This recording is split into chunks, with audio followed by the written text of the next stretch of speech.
Territórios do Passado, podcast do Núcleo de História Recente da Escola IDAIS Unção.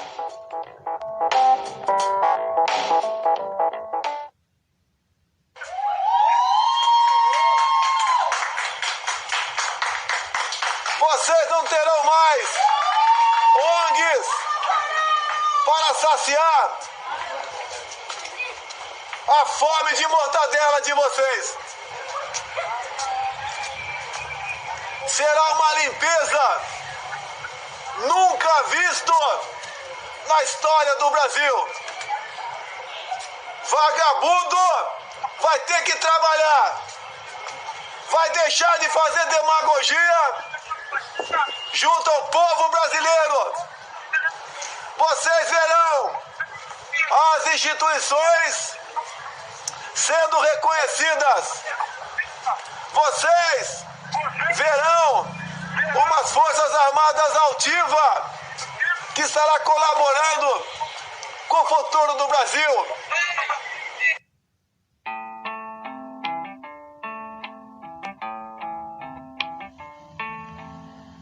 Em 21 de outubro de 2018, durante o segundo turno da última eleição presidencial que ocorreu no Brasil, Jair Bolsonaro fez um pronunciamento eleitoral que ficou conhecido como Discurso da Ponta da Praia. Do Rio de Janeiro, Bolsonaro entrou ao vivo por um telão na Avenida Paulista lotada de pessoas, a mais conhecida avenida financeira do Brasil, que fica na cidade de São Paulo. Vale dizer que Ponta da Praia é uma referência explícita de Bolsonaro a um local clandestino no Rio de Janeiro que servia para as Forças Armadas realizarem interrogatórios, torturas e execuções de pessoas durante a ditadura militar que vigorou entre 1964 e 1985. Como ouvimos no áudio, para Bolsonaro, as Forças Armadas devem voltar a desempenhar um papel importante na política brasileira. Importante assinalar também que a eleição de Bolsonaro foi marcada pelo discurso contra a corrupção. Discurso que foi crucial para a derrubada de Dilma Rousseff e para a prisão de Lula. Na memória social do Brasil atual, as ações das Forças Armadas durante a ditadura passaram a ser legitimadas no governo Bolsonaro. Mas como foi possível chegarmos até aqui? Quais foram as batalhas de memória construídas durante a transição para a democracia? E o que aconteceu com esta memória na chamada Nova República?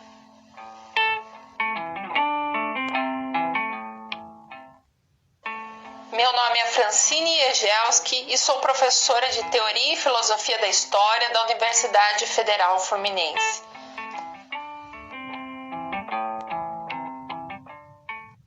É necessário que não se façam confusões. Sabe-se bem que há hoje no mundo inteiro um elemento novo que se chama terrorismo.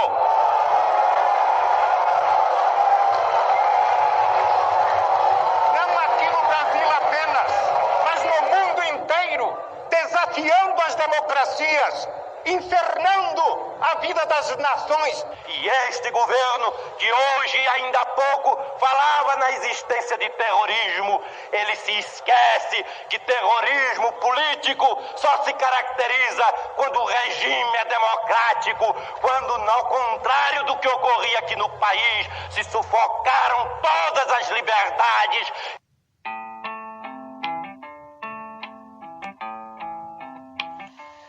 Nós acabamos de escutar trechos da tensa sessão de agosto de 1979 do Congresso Nacional, onde foi proclamada a Lei da Anistia negociada pelo governo com o Congresso.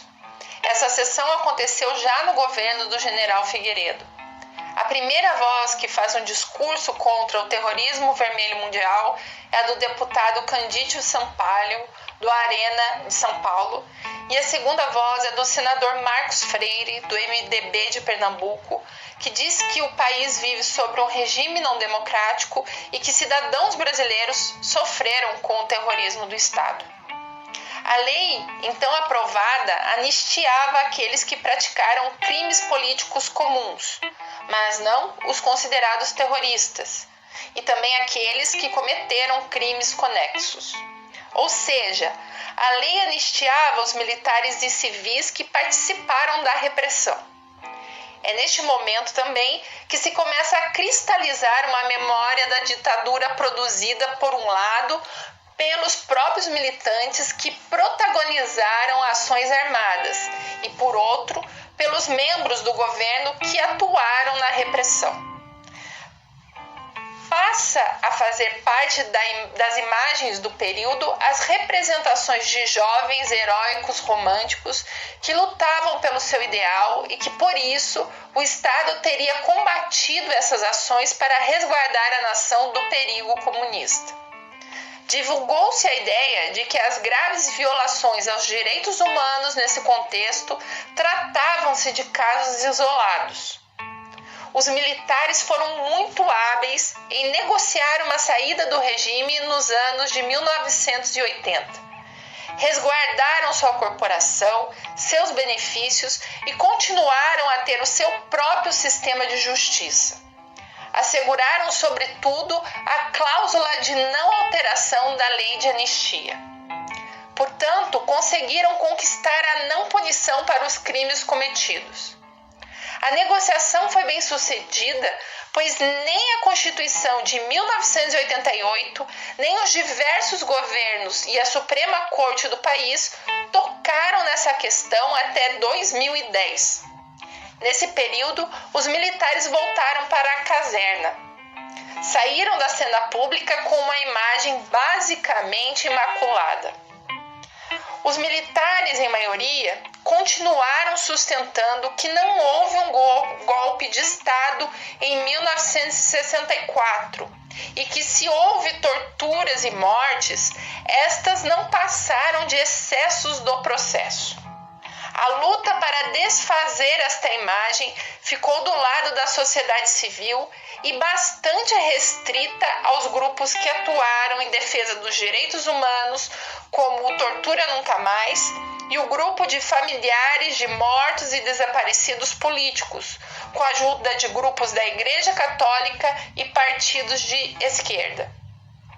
No governo de Fernando Henrique Cardoso, foram criadas a Comissão Especial de Mortos e Desaparecidos, em 1995, e a Comissão da Anistia, em 2002. Ambas objetivavam a reparação moral e econômica das vítimas do regime, saltando etapas que norteiam o caminho da justiça de transição. Essas comissões, no entanto, não tinham a função de responsabilizar criminalmente militares e civis que perpetraram graves violações aos direitos humanos. Portanto, seguiam a diretriz de não trabalhar com o pilar da verdade e de não mexer na memória criada. No entanto, em novembro de 2010, a Corte Interamericana de Direitos Humanos divulgou a sentença do caso Gomes Lund e outros, a chamada Guerrilha do Araguaia, contra o Estado brasileiro, declarando que as disposições da Lei de Anistia Brasileira, que impedem a investigação e sanção de graves violações de direitos humanos, são incompatíveis com a Convenção Americana. Como resposta, em novembro de 2011, coube ao governo brasileiro, na pessoa da presidente Dilma Rousseff, uma ex-guerrilheira, assinar duas leis importantes: a Lei de Acesso à Informação e a lei que criou a Comissão Nacional da Verdade.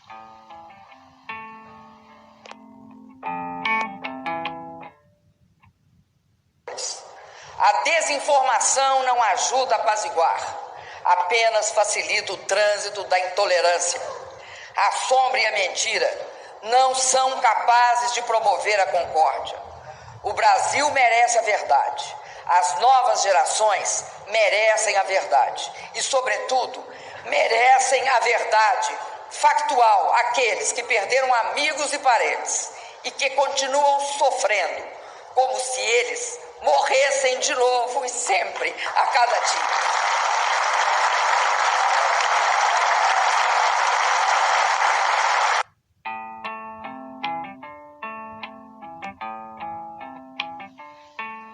Acabamos de escutar a presidente Dilma Rousseff na cerimônia que imposta os integrantes da Comissão Nacional da Verdade em 16 de maio de 2012. Na fase prévia ao estabelecimento da lei que criou a CNV, o marco temporal da mesma foi amplamente discutido, sobretudo dentro do Congresso Nacional. O debate contou com a enfática participação das Forças Armadas para que o período trabalhado pela comissão não ficasse restrito ao do regime militar. Por fim, foi estabelecido como objeto de investigação da CNV o marco temporal entre 18 de setembro de 1946 e 5 de outubro de 1988, datas de promulgação de duas de nossas constituições. Este dado não é menos importante quando se entende a sistemática negação das Forças Armadas de conceber o regime do qual foram protagonistas como uma ditadura, assumindo seus crimes. As guerras de memória, ensejadas no lastro da CNV, abriram a possibilidade de um aumento do negacionismo e revisionismo em relação ao período da última ditadura militar e aproximaram esses atores da burocracia civil. Como aconteceu logo após a entrega do relatório, no dia 11 de dezembro de 2014, quando o deputado Harold de Oliveira, em sessão da Câmara, fez um discurso na tribuna afirmando que a malfadada Comissão Nacional da Verdade produziu um documento eivado de parcialidade e de revanchismo. Na abertura do processo de impeachment contra a presidente Dilma Rousseff, em abril de 2016, o então deputado federal, capitão da reserva Jair Bolsonaro, deu seu voto favorável ao processo, fazendo uma homenagem pública ao coronel Brilhante Ustra, torturador de Dilma. Nada aconteceu ao deputado. Após o impeachment, os militares saíram do rito discursivo para ocupar postos importantes na administração federal. O vice-presidente Michel Temer, que assumiu a presidência, nomeou para seu gabinete de segurança institucional o próprio general Sérgio Etchegoyen, que modificou as normativas da Defesa Nacional, trocando até mesmo seu nome para Segurança Nacional, numa lembrança à doutrina de segurança nacional, e virou o homem forte do governo. Em fevereiro de 2018, o Rio de Janeiro foi submetido a uma intervenção militar e pouco antes das eleições de outubro daquele mesmo ano, pela primeira vez na história do país, um general da reserva virá assessor do presidente do Supremo Tribunal Federal.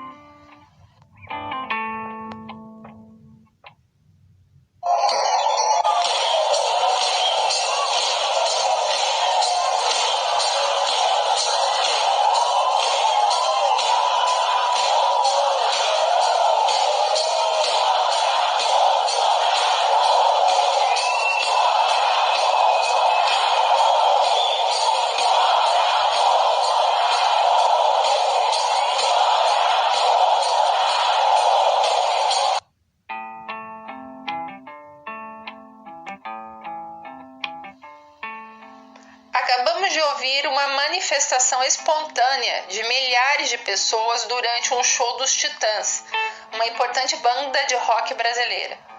O show aconteceu em 14 de maio de 2022.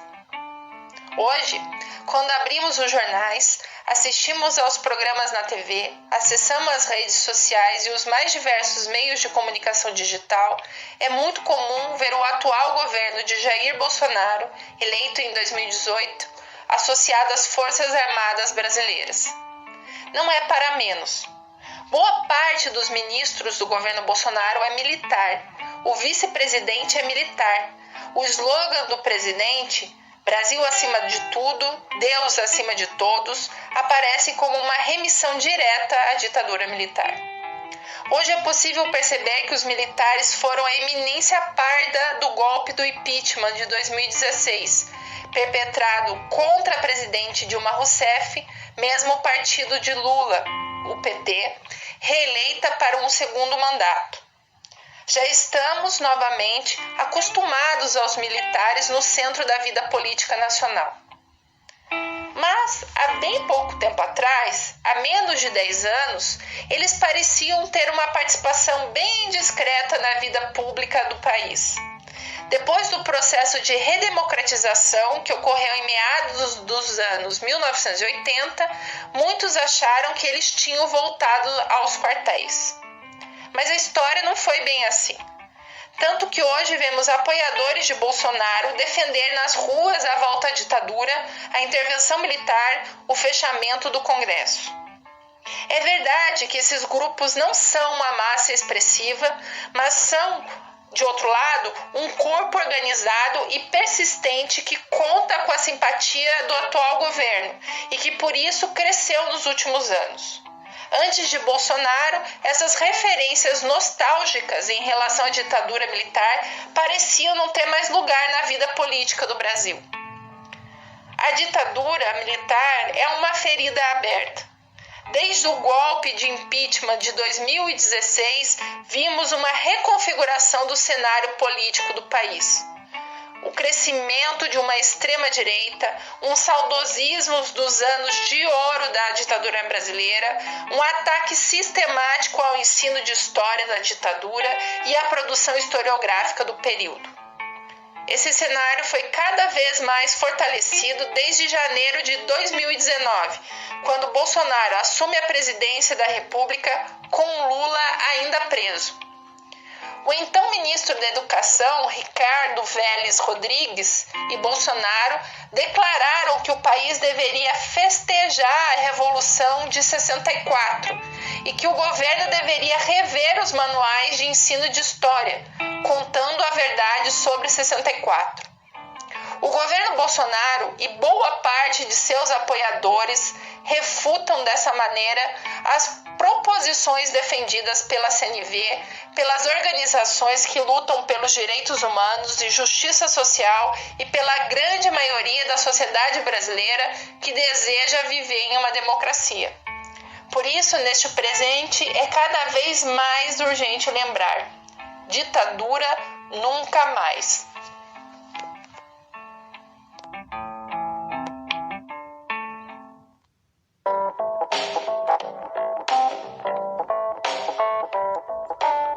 Este foi Territórios do Passado.